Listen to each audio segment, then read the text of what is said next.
እመቤታችን ለሁላችን በህይወታችን ቀድማ ትገኝልን። እሷ ቀድማ ጓዳ ውስጥ ነው የምትገባው። እመቤታችን አይደለም አማልጂን ብለን ለምነናት ይቅርና እንደ ጎደለን በማናውቀው ነገር እንኳን አማልዳ ከልጇ ታሰጠናለች። ለሁላችን ትድረስልን ድንግል ማርያም። ደረሰችለት ቀድማ ማለት ነው። እሺ አመስግኑ።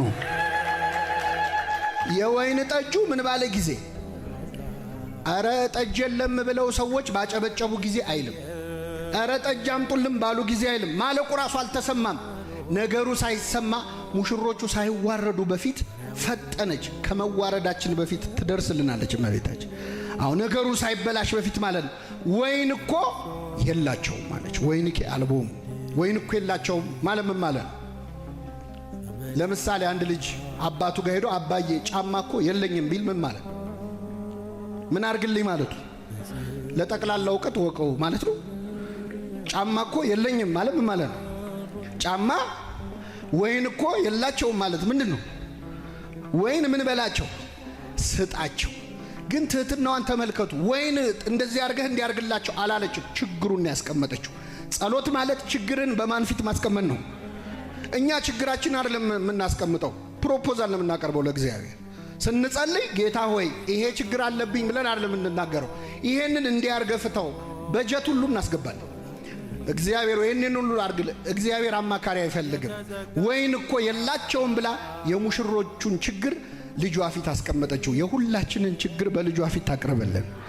ወይን እኮ የላቸውም። እኛ ምንድነው የሌለን? እስቲ ድንግል ማርያም አሁን መናገር ብትፈልግ እነሱ ወይንን የሌላቸው፣ ሰላም እኮ የላቸውም፣ ጤና እኮ የላቸውም፣ ፍቅር እኮ የላቸውም። ብዙ ነው ልመና፣ ርዕሱ ይቀያየራል። ድንግል ማርያም እንዲህ እኮ የላቸውም ትላለች።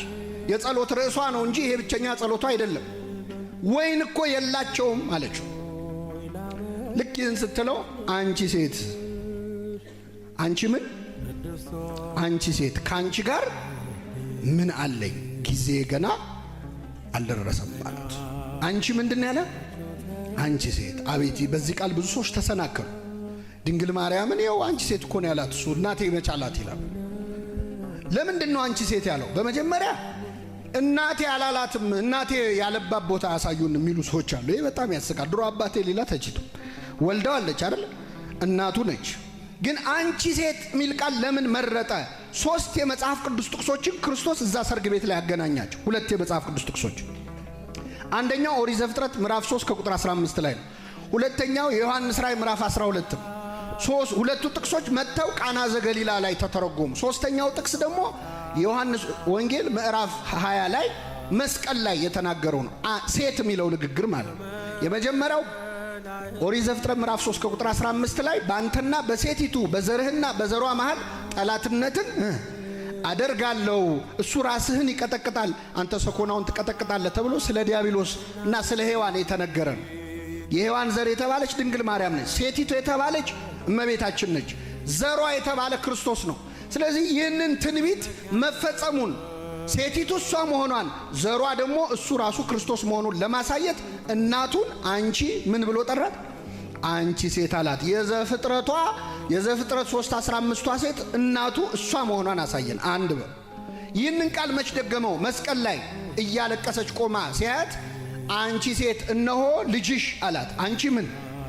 አንቺ ሴት። ተቆጥቷት ነው የሚሉ ሰዎች መስቀል ላይ ለምን ይቆጣታልሽ? ሰርግ ቤት ሲሆን መስቀል ላይ ለምን ይቆጣታል? ሴት የሚለው ይህ ስም አስቀድሞ ትንቢት የተነገረለት ስም ስለሆነ ነው። ዮሐንስ ራእይ ምዕራፍ 12 ላይ ደግሞ በግልጽ ተጽፏል። ሴቲቱ እባብ እንደተቆጣባት ከእባቡም